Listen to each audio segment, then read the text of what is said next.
நம் வீட்டில் செல்வ கடாட்சம் ஏற்படணும் அப்படின்னா நம் வீட்டில் பெண்கள் எப்பொழுதும் மனமகிழ்ச்சியோடு இருக்கணும். வெள்ளிக்கிழமை பூஜை செய்யும் பொழுது நம்ம கையில் மருதனை வச்சு நம்ம பூஜை செய்கிறது ரொம்ப ரொம்ப சிறப்பு.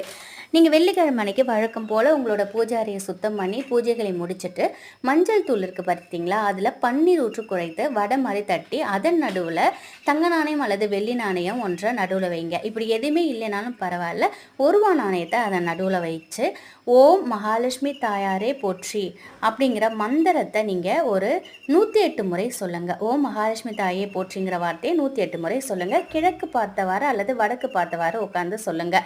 இதை சொல்லி முடித்ததும் இந்த ஒரு ரூபா நாணயத்தை எடுத்து உங்கள் பர்ஸில் இல்லை பணம் வைக்க இடத்துல வச்சுக்கோங்க.